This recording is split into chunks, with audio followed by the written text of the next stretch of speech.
Bonjour à tous. Voici la vidéo qui remplace la classe virtuelle de ce matin. Volontairement, j'ai choisi de faire du français afin que ce ne soit pas toujours les mathématiques la demi-journée où je sois absente. Nous ferons donc la classe de mathématiques cet après-midi. Au programme, une révision pour les CE1 sur le singulier et le pluriel. Puis nous travaillerons sur la deuxième phrase de la dictée, en travaillant en particulier sur le pluriel d'un des mots qui est dans cette phrase. Puis nous travaillerons une dernière fois sur la lettre G avec toute la classe et nous ferons en même temps une révision de conjugaison. Et puis je terminerai avec un petit exercice sur les types de phrases pour les CE2. C'est parti! Viens apprendre avec moi aujourd'hui. Viens apprendre avec moi aujourd'hui ce que tu auras besoin pour demain. Ce que tu auras besoin pour demain.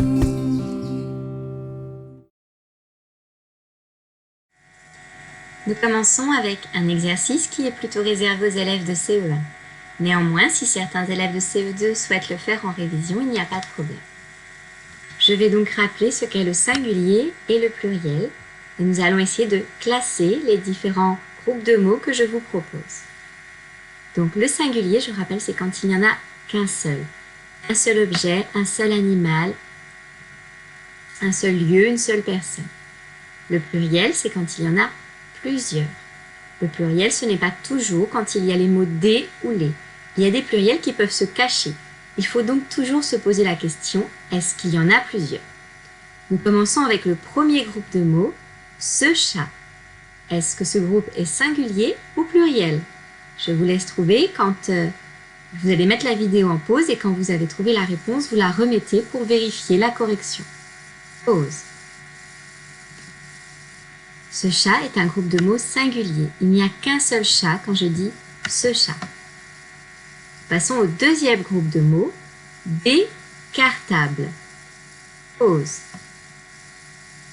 Quand je dis des cartables, c'est qu'il y a plusieurs cartables.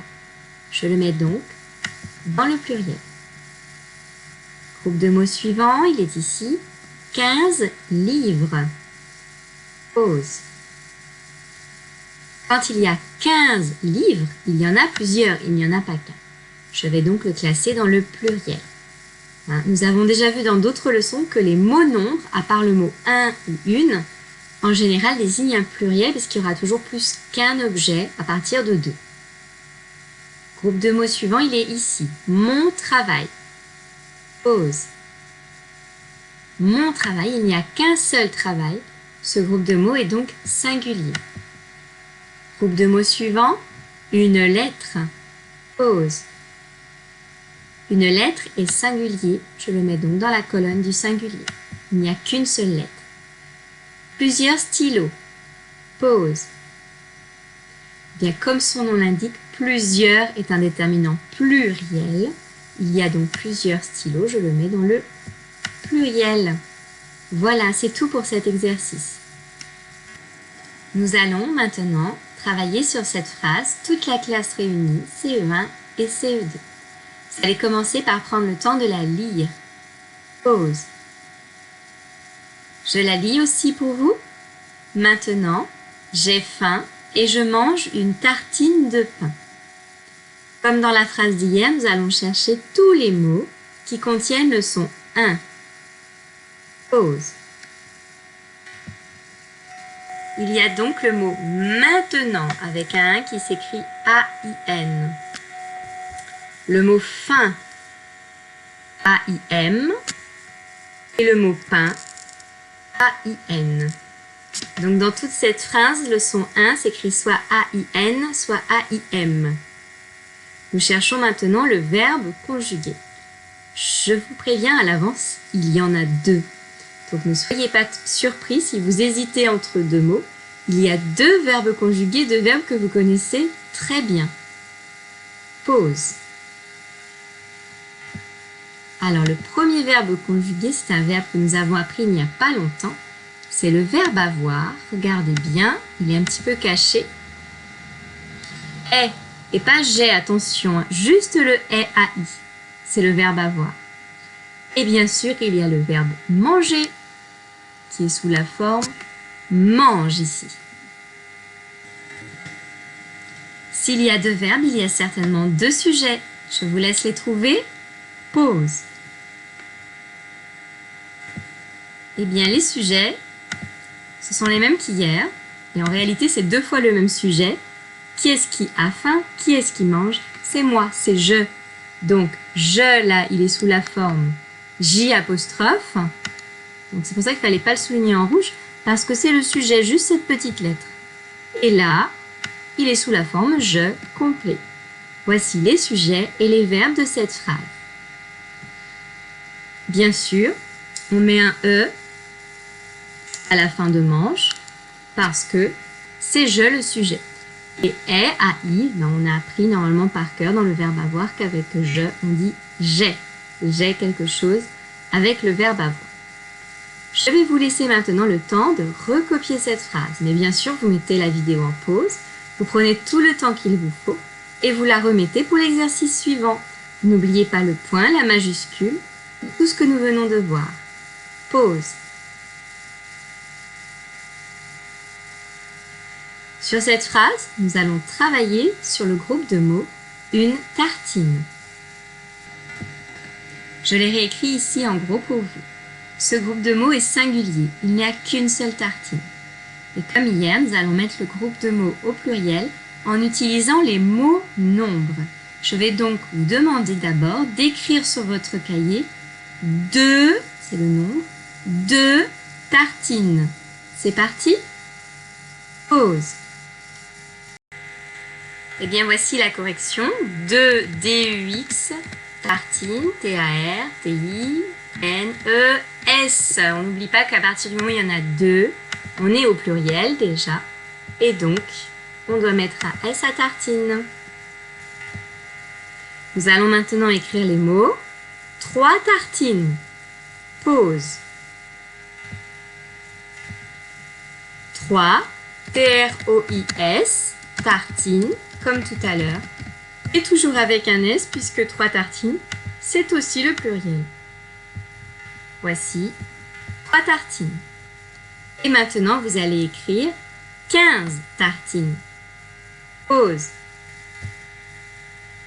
Voici la correction pour 15 tartines. 15 s'écrit QUINZE.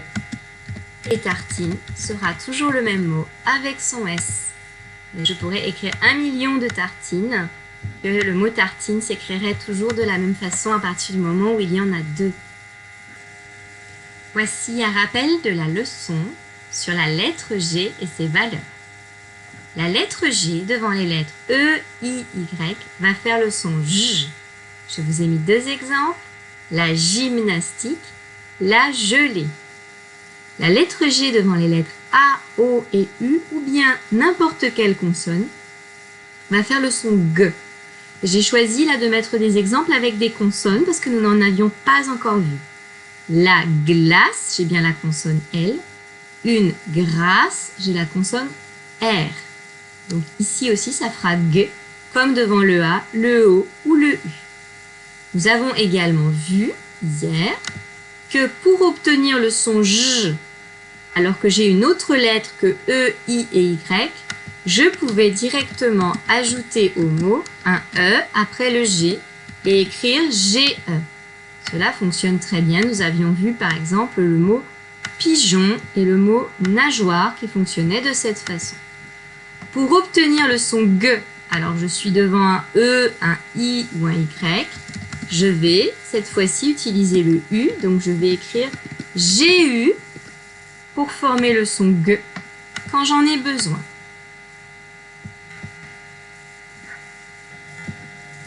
Dans l'exercice d'hier, il y avait également le verbe manger qui se termine en ER et que nous avons classé dans la colonne des lettres G qui font le son J. Je vais vous demander de le conjuguer au présent avec les bonnes terminaisons. Mais ce n'est pas tout. Il va falloir aussi utiliser son oreille puisque nous avons une lettre G qui fait le son J. Et je vais dire la conjugaison. Je mange, tu manges, il mange ou elle mange sans S. Nous mangeons, vous mangez, il ou elle avec un S, mange. Et il faut toujours que ce G ait le son J. Et pourtant, je vais changer la terminaison. Il va se passer des choses, il faut toujours que ma lettre G fasse le son J. Donc à vous, vous conjuguez ce verbe, là comme je viens de le faire, mais à l'écrit, vous écrivez je mange, tu manges, et on se retrouve pour la correction. Je commence donc avec je mange. Je vous rappelle que avec je, les verbes en ER prennent un E, on l'a revu cette semaine puisque les phrases de la dictée contiennent les sujets je. Donc avec un E, il n'y a pas de problème, la lettre G fait J. Je n'ai donc rien à modifier, j'ai juste à mettre la bonne terminaison, cela fonctionne très bien. Je passe à tu. Je vais donc écrire tu manges. On n'oublie pas qu'avec tu, le verbe prend un S, donc la terminaison c'est ES. Et là, je n'ai pas non plus de problème puisque ma lettre G est suivie du E, ça fait toujours le son J. Je n'ai aucun problème avec ce sujet-là. Je continue. Il, je vais garder il, on mettra L pour le dernier. Mange, on sait qu'avec il, les verbes en ER, c'est un E aussi. Donc comme avec je ne vais avoir aucun souci avec ce sujet-là. Je passe à nous mangeons. Si j'applique les règles de conjugaison, je vais écrire le verbe manger, je vais enlever le ER et je vais mettre le ONS. C'est là que je rencontre un problème, puisque regardez quand je vais agrandir ce qu'il va se passer. Je n'ai pas écrit nous mangeons. Pourquoi? Parce que G-O, ça fait le son G. J'ai donc écrit nous mangons. Si je veux avoir nous mangeons, il va falloir appliquer la règle que nous avons vue tout à l'heure et placer un E entre le G et le O pour avoir le son J comme dans pigeon. Et cela fonctionne très bien. Et il faut le faire. Le verbe manger se conjugue comme ceci. Le verbe nager aussi que nous avons vu hier. On continue. Je vais ensuite conjuguer avec vous. Manger, EZ. Là, il n'y a pas de problème non plus puisque EZ, c'est toujours un E qui est après le G. Donc, je n'ai aucun problème. Et je termine avec L avec un S. Mange, ENT. Je n'ai aucun problème non plus puisque ENT commence par un E et donc j'ai bien le son J. Il n'y a donc qu'avec nous que j'ai un souci et que j'ai dû rajouter une lettre supplémentaire, ce petit E qui permet de faire le son J et de garder le bon son dans le mot, c'est-à-dire mangeons. La classe des CE1 est terminée. Je rappelle qu'aujourd'hui, si vous voulez continuer à travailler en français, il y a aussi de la lecture, il y a une dictée de mots à faire qui est d'ailleurs sur cette chaîne YouTube, la dictée de mots numéro 24. Donc vous pouvez encore travailler en français avant que je ne revienne pour les mathématiques cet après-midi. Je continue avec les CE2. Souvenez-vous, hier nous avons travaillé sur cet exercice, l'histoire du hérisson qui veut traverser la route et des 3 passagers qui veulent donner des conseils au conducteur. Un passager donne des conseils calmement, il explique. Le deuxième pose un tas de questions. Et le dernier a peur et exprime ses émotions. Pour chacun d'entre eux, nous avons vu qu'il y avait des phrases différentes. Celui qui explique calmement a des phrases qui ont des points. Celui qui pose des questions a des phrases avec des points d'interrogation. Et celui qui exprime sa peur a des phrases avec des points d'exclamation. Attention, le point d'exclamation ne sert pas qu'à exprimer la peur, il sert à exprimer tout type d'émotions fortes. Ça peut être de la joie, de la surprise, de la peur comme nous l'avons vu ici, mais aussi de la colère. Nous avons expliqué que les phrases qui étaient dites normalement, qui expliquaient calmement les choses, étaient appelées des phrases déclaratives. Ce sont aussi ces phrases-là qui ont des points normaux. Les phrases qui posent des questions portent le même nom que le point, c'est-à-dire le point d'interrogation, les appellent les phrases interrogatives. Et enfin, les phrases qui expriment des émotions fortes et qui se composent avec un point d'exclamation sont les phrases exclamatives. Et il est important de bien connaître l'utilisation de ces 3 mots pour l'exercice qui va suivre. Donc, vous mémorisez bien, vous regardez bien. S'il faut, vous écrivez avant que nous ne passions à l'exercice d'application. Dans cet exercice, nous allons lire chaque phrase. L'objectif est de dire si ces phrases sont déclaratives, interrogatives ou exclamatives. On est parti? Première phrase. Je suis vraiment surpris. Pause. La réponse est, c'est une phrase exclamative. Regardez bien, elle a un point d'exclamation. Nous passons à la deuxième phrase. Je suis là depuis 1 heure. Pause. Dans je suis là depuis 1 heure, il n'y a pas spécialement d'exclamation ni d'interrogation. C'est donc une phrase déclarative.